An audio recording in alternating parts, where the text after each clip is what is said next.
My name's Alison Cryer from Representation Plus, and I'm going to have a discussion today with two experts from the COVID rapid testing environment and Tracey Poggio from ANTOR, the Association of National Tourist Office Representatives in the UK. And we're going to discuss COVID testing and where it is at today. So we have Tracey Poggio from ANTOR, as I mentioned earlier. Good morning. Steve Tollman from Vital Innovations. Good morning. Bahr from Vital Innovations.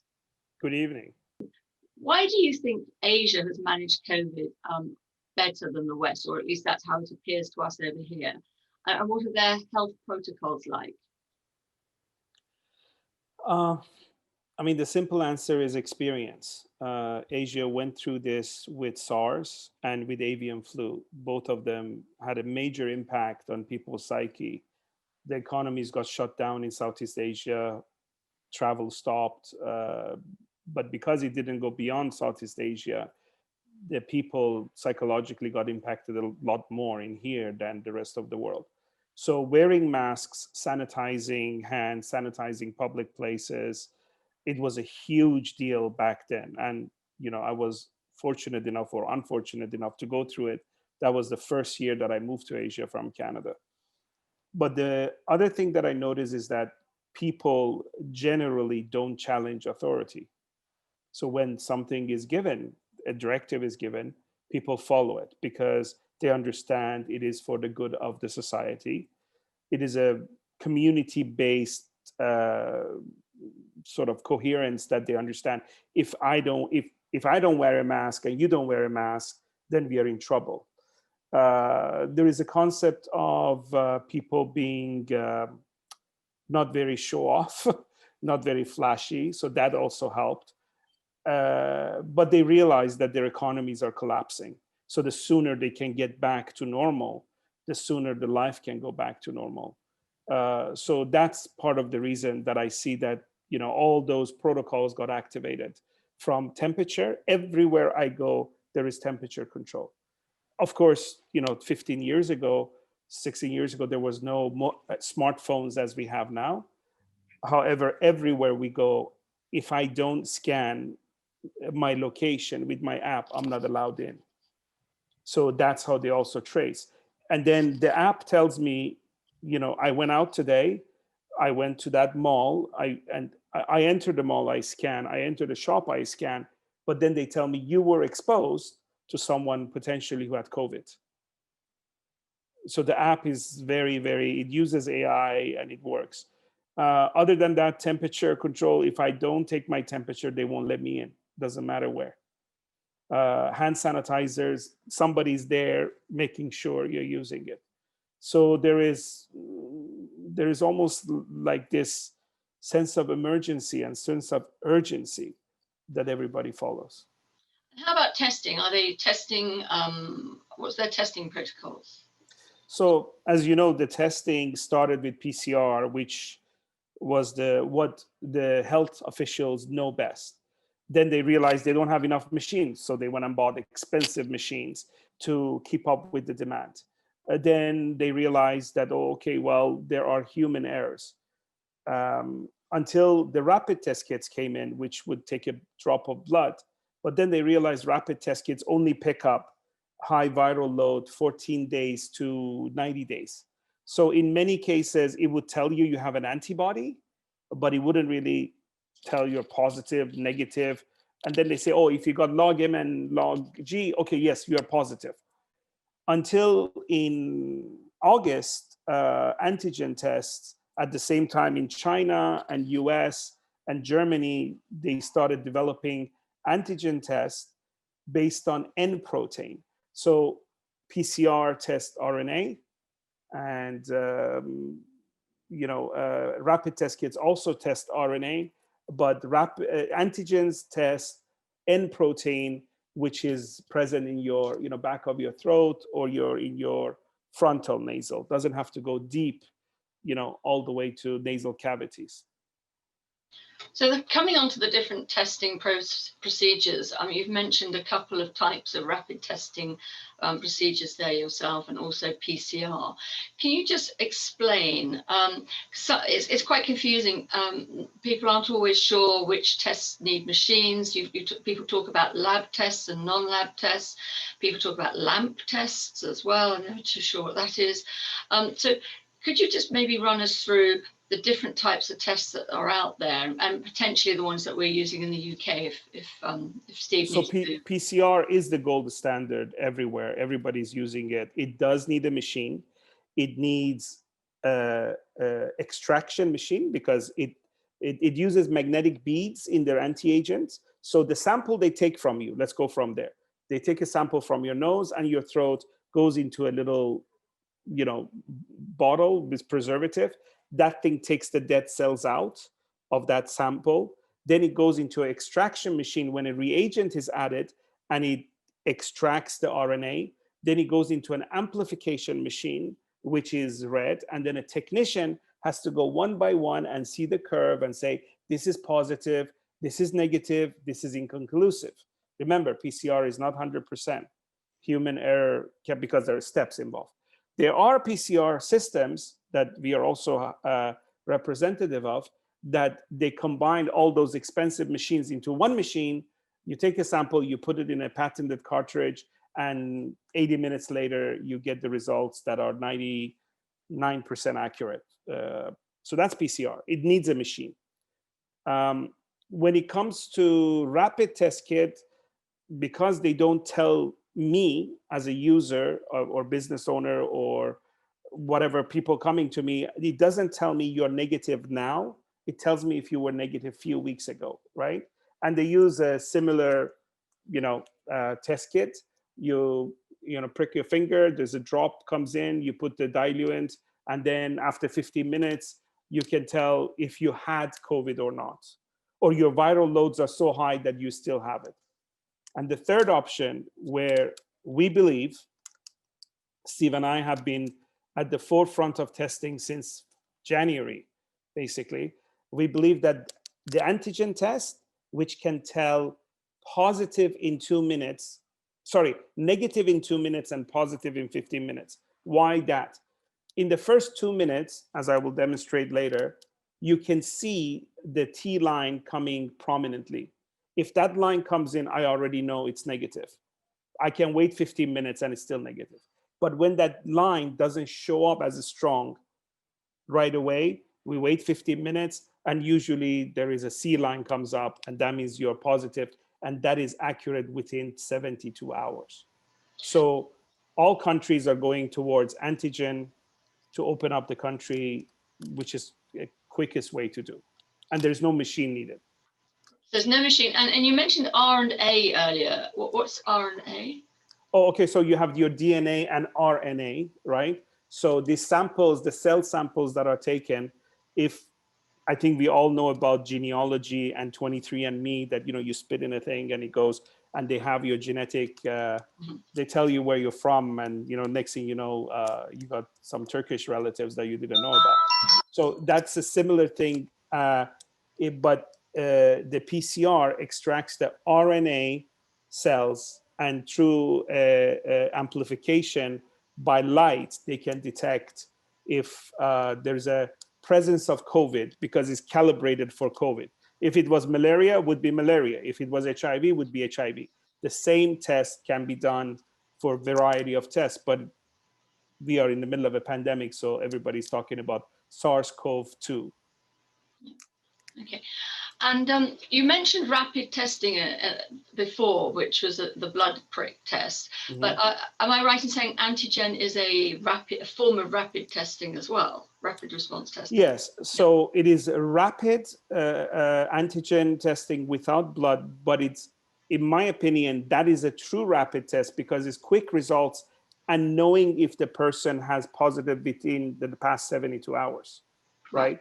So this is, to me, I mean, I believe the antibody test, we call those ones antibody. So rapid test kit antibody, rapid test kit antigen. I believe those eventually will be used to see if people have antibody.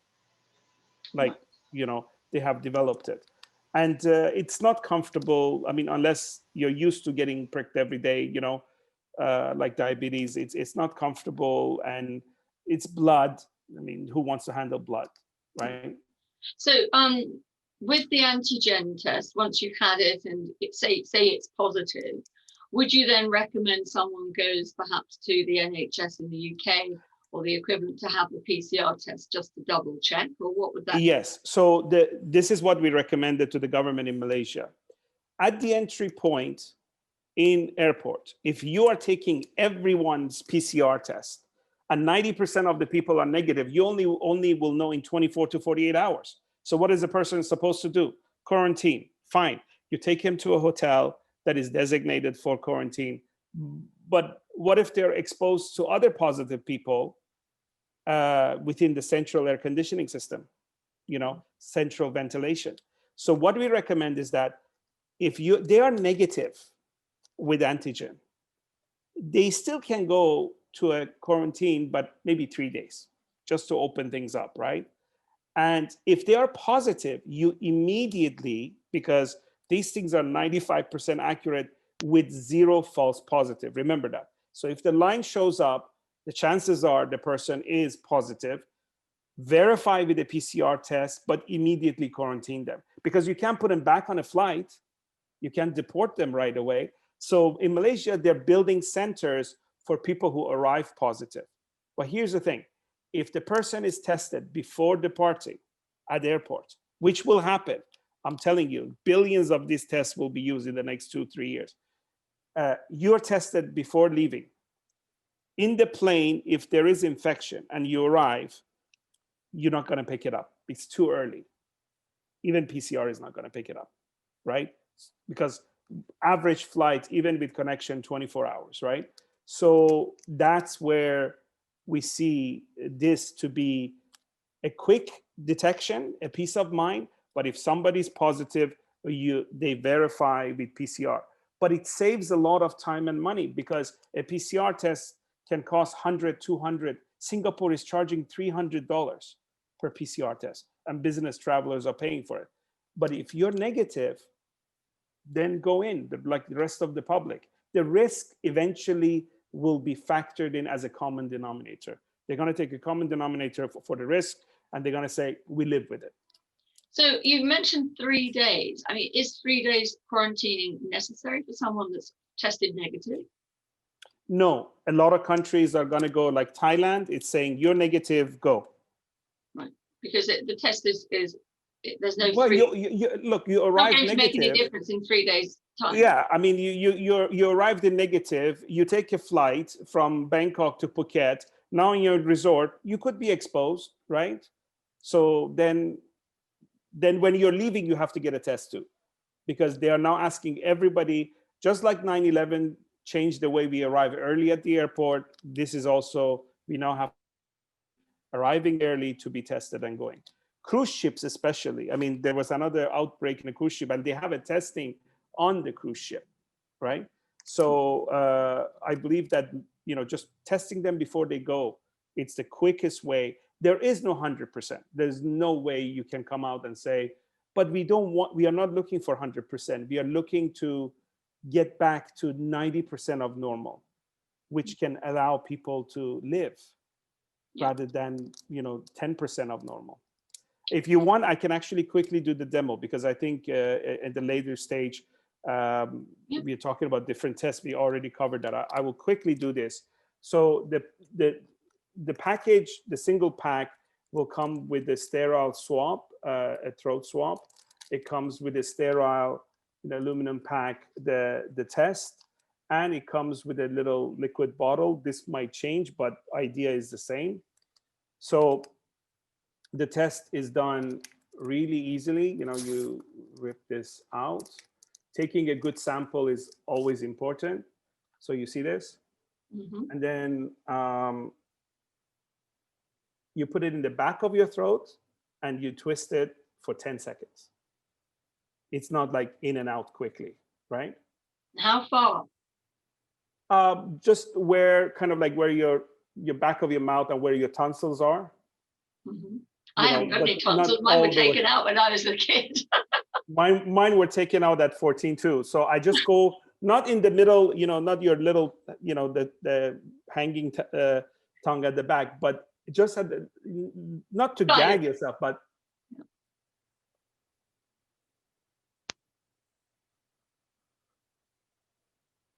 Are you singing happy birthday or twice? Yeah, I kind of like don't gag, don't gag, don't gag 10 times. So the bottle, this is unique to us. Every other antigen test, before I go into our real quality, the engine of the test, they come with a big bottle of liquid lyocid. And you put different tests in the same one. And then you have to count 1, 2, 3, 4, 5, 6, 20 drops, and then put it into an empty tube. We went with individual because, yeah, there's a little bit of more waste, but it's accurate. So now you see there's two parts to this. There's a top part and there's a bottom part.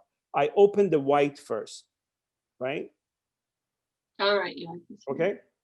And then there is an indentation right here. I don't know if you can see it or not. Do you see the indentation? Yeah. Right there, there's an indentation. Yeah. And then you just break it off very easily. It's already like marked. I close this and I shake it vigorously for about 20 seconds. All right. Why am I shaking this? So we are shaking this so any dead cell that it was on my sample to drop inside the sample so I get a good sample out of it.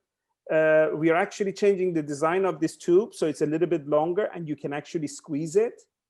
You can squeeze the tip that I just dropped so we can get the sample out, right? But this is basically good enough. So now I open my kit. Looks like any other kit.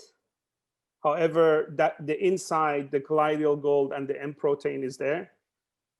Now, remember I said there are two parts to this, right? First one I opened to drop it in. I don't need to open it again, but this is also sterile.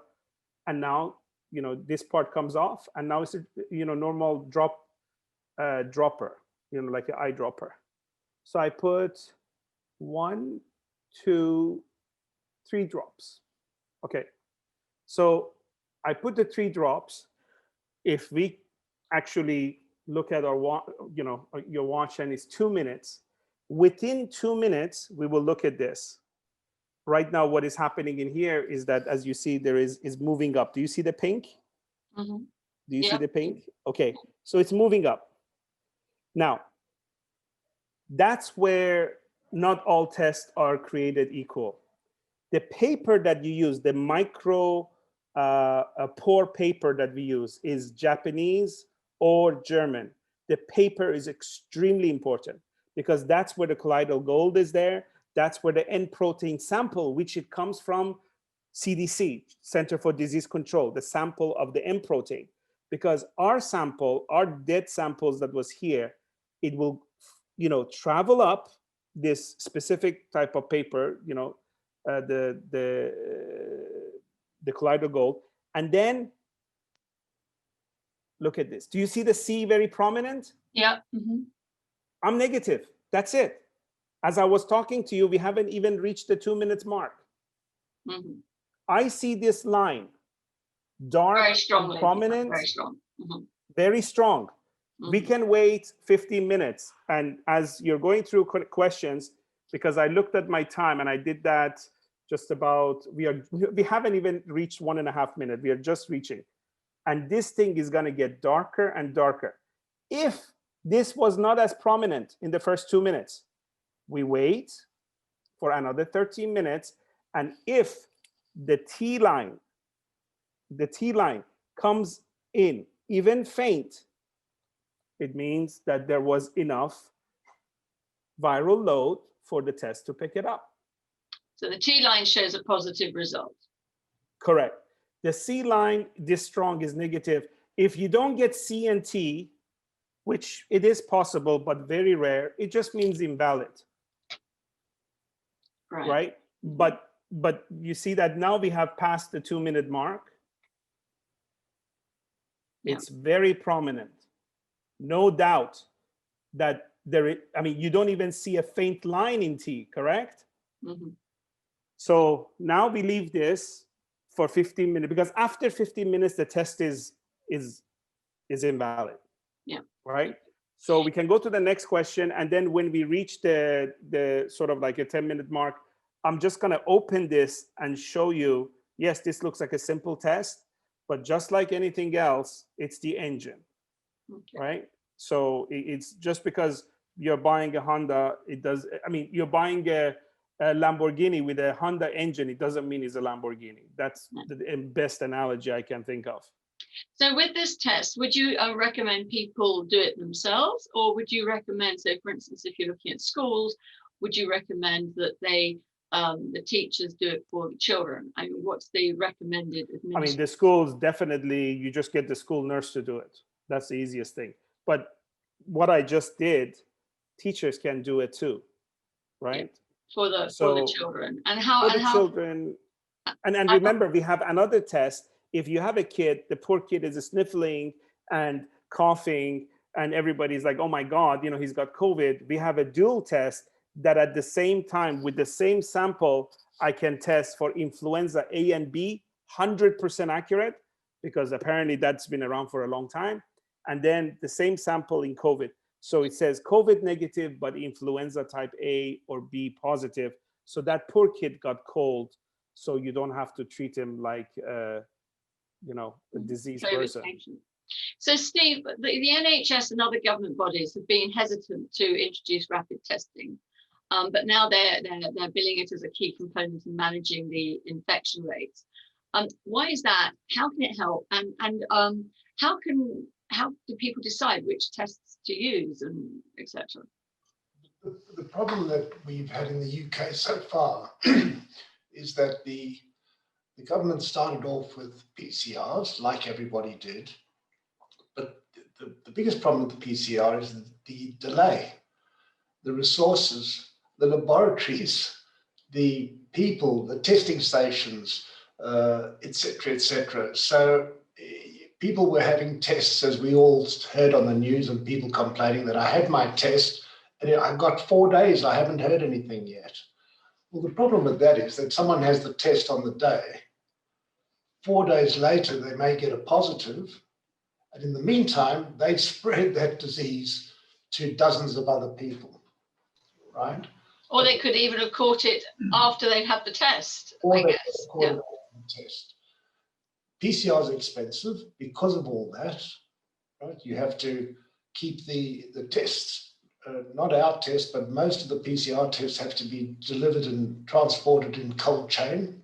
So it means they have to be in -degree conditions. The testing stations have to have the necessary equipment. They then have to transport it in refrigerated vehicles and so on and so forth. And it's a very cumbersome, time-consuming and expensive way of doing tests. Yes, they're very accurate, but accuracy is one thing. The important thing is to try and identify as many people as possible, as quickly as possible, so that you can identify a cluster and close that cluster down. That's when Boris Johnson decided he's going to do his moonshot program, as he spoke about. And the only way that you can achieve that is with rapid testing, and antigen tests now are the state of the art for that process. With antigen tests, of course, you can test thousands and hundreds of thousands of people very, very quickly. They can be, if necessary, tested at home. They can be tested at care homes. There's no laboratories involved. The results are there within 15 minutes. It's just a much quicker, more efficient and cheaper way of monitoring and identifying who's positive and who's not. So I believe you've the manufacturers of the tests have run tests on about 600 people. I mean, correct me if I'm wrong, but so, and you've also had a doctor in the UK running tests on his patients, I believe. How many people has he run the tests on? He's done initially, because of he's under very big, he's a virologist at one of the hospitals, an NHS hospital. We've had the first report. He's run it on, which is important, on live patients. So he knew, and he's done 40 of those patients. He knew when those people were diagnosed, exactly from the PCRs. These are people who've now been admitted. So he knows when they turned positive and how long in the disease they were. And then he did a test in hospital, a live test, to compare to the PCR result. Right? Which is, I mean, you can't get more accurate than that. Instead of using potentially some institutions take the PCR test leftover and test that liquid in the antigen test. The problem is that the PCR test liquids degrade the N protein very, very quickly. So you get an inaccurate result or no result at all. Right, okay. The PCR test kills the N protein. So he's done this with 40 tests. He's going to continue and do another 260 as time goes on. But so far, we've got an incredibly high result of 95% for the positives and 100% for the negatives. Okay. And I believe you mentioned earlier on that there's there are different types of PCR tests. So there's the laboratory PCR test, and then there's a test that can be done in an environment like a hospital or a hotel or an airport or a care home. Can you elaborate a little bit more? Why would people use that test rather than the antigen test? Is that so? For instance, if you've got a care home, would you use the PCR test because everybody's resident, and once you've cleared everybody and they're in situ, you would then use the test randomly on people coming in and going out? How would you envisage doing? No, again, a PCR test takes time, and for a care home to have a laboratory is impossible. Right? We have our PCR machine, which uses new technology, which is different and we believe more accurate than the existing PCR machines. But our PCR machine is all in one, as Shah mentioned. It can be operated by anybody with a very short period of training. I mean, I taught my 13-year-old how to do it, and he tested me after just 15 minutes of showing him what to do. So it's all in one. The basic machine has 2 cavities, so you can do 2 tests at once, or you can get then a 4, a 6, or an 8 machine. But generally for a care home and that sort of institution, a 2-cavity machine, I believe, is sufficient, because you would use the antigen test first, right, and more regularly, because as people are coming in and out of these places, people are potentially going to be infected, and you cannot keep up with PCR, but you can with antigen, because antigen you can test daily. We've got dentists at the moment, for example, who are testing their staff and their patients on entry, especially if they're going to have a procedure that causes aerosol like drilling and that sort of thing. They're tested as they enter the surgery, and they are not treated unless they're negative. But it's a very efficient way of doing it. So Tracey, how can the travel industry return to confident levels of bookings this year? Do you think that the some sort of testing regime might be able to help, or would vaccination, and we've been talking about the vaccinations coming on board this week, although that's usually at the moment the first people that are being vaccinated are the people that wouldn't travel anyway. How do you see the industry kickstarting within this testing environment? Well, I think it has a lot to do, Alison, with consumer confidence. And of course, the vaccination programme is, as the government has billed it here, like the cavalry arriving, because what they're hoping to do in those early months is reduce the number of hospitalisations within the country. And in fact, in our hospitals around the world, every jurisdiction wants to know that they can operate in their country without COVID overtaking their health systems. When you reach that level, you can start to open up your country a little bit more and allow economies to start moving again. And that is key. But I come back to consumer confidence. And I think it is about consumers feeling that they can start to move around, not only in their own jurisdictions, but being able to travel to neighboring countries and feel that the same protocols are working there too. And I think that's where we need to see collaboration between different governments to agree which are the protocols that will work to allow this movement to happen. Now, going back to the vaccine again, this is great. It's going to take considerable time, of course, for a full vaccination program to be rolled out. And what we have to remember is that different jurisdictions are going to see cluster outbreaks happening across community, continuing for at least the next 12 to 48 months. And I think that this is where we're going to have to get to grips with understanding the differences between these rapid tests as they're billed, or the lateral flow tests. My prediction is that we will eventually see people carrying these tests around in their handbag and pockets. And, you know, however you move around, you might be asked to take a test before you enter a building or take a flight, or, you know, I actually think this will become a part of modern day living in the foreseeable future, as we try and manage the risk of potential cluster outbreaks.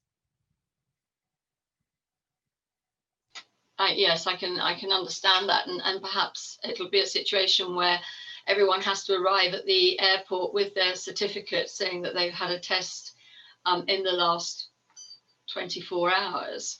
Of course, having had the test in the last 24 hours doesn't mean you haven't caught it during those 24 hours. I think that's the ongoing problem that we all have, but it's possibly unlikely.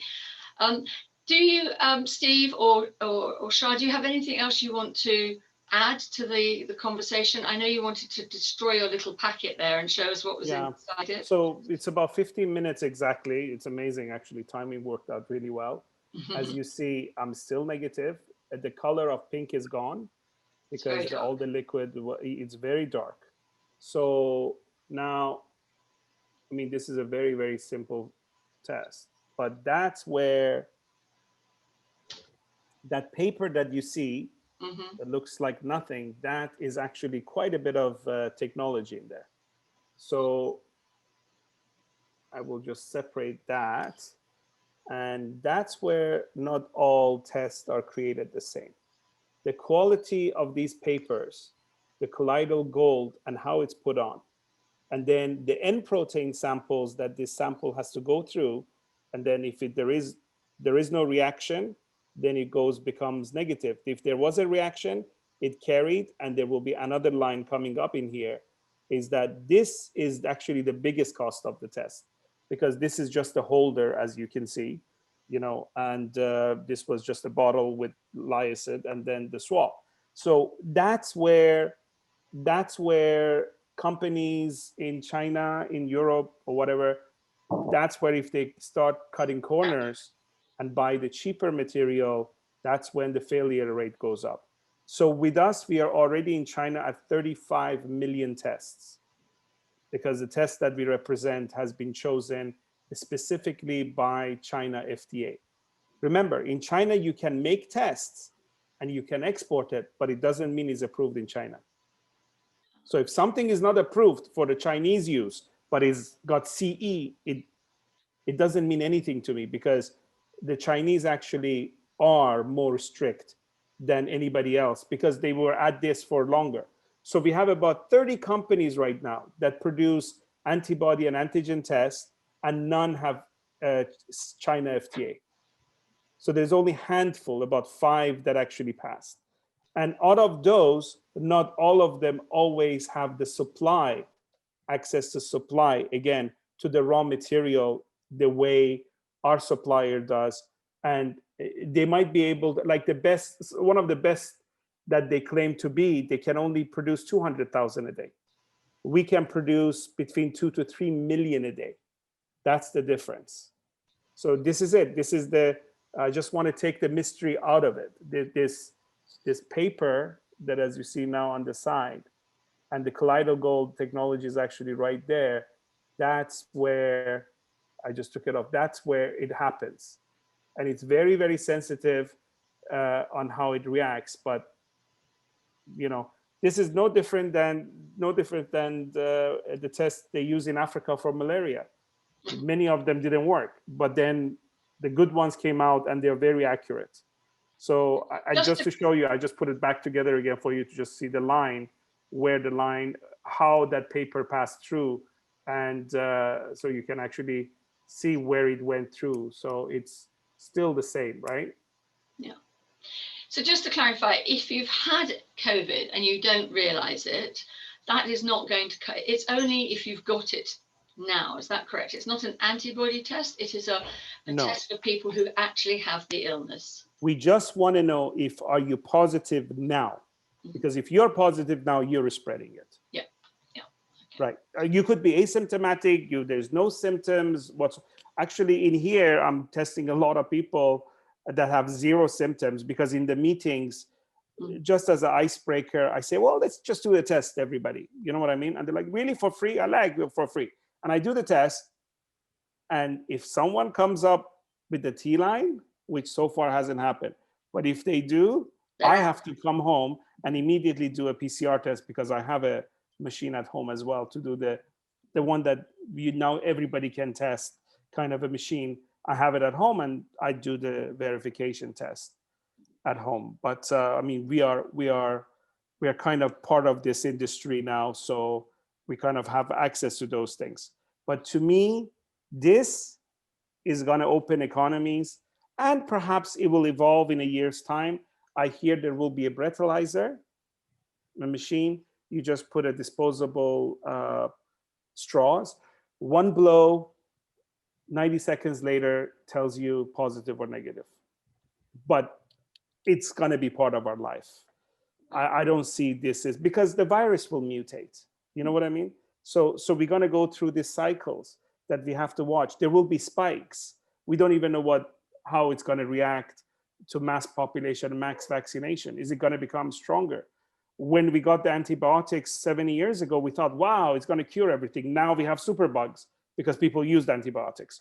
So, you know, without getting too pessimistic, I believe that a combination of vaccine and early detection will be the way that we can go to the new norm. There will never be an old norm anymore. And just to clarify, one more thing, people talk about antibodies, and if they've had COVID, they may have antibodies, even if they didn't know they've had COVID. First of all, if they wanted to test for antibodies, I don't understand if it was the blood prick test that you were talking about. It's only accurate to 90 days. It won't show anything So after 90 days. So they need to have known that they were going to have some symptoms anyway, because they wouldn't. Yeah. Okay. Great. I don't know, Tracey, if you have any questions at all that you'd like to ask, or anything else to add? No, I just picked up on Shaw's comment there that we will be going to a new norm. And I think that is something that we all have to come to terms with, really, because what we're seeing going forward is that there will be a seismic shift in behavioural practice and the way that we operate on a daily basis to go about our normal business. And I think the adjustment for people understanding that and not fearing it, and understanding that there are, you know, methods and simple methods, as we're hearing here today, that we can actually do that and still remain safe. I think that's possibly the next job that we all have to do in helping people understand that. And combining that, of course, with our plan towards 2050 and zero carbon emissions. So, yes, life is never going to be the same again, because we're going to have to be contending with two different, very, very global and very challenging issues. But on that note, I think we're positive about it. We know that there is a future ahead which can be managed. It just has to be managed with the right tests and in the right manner.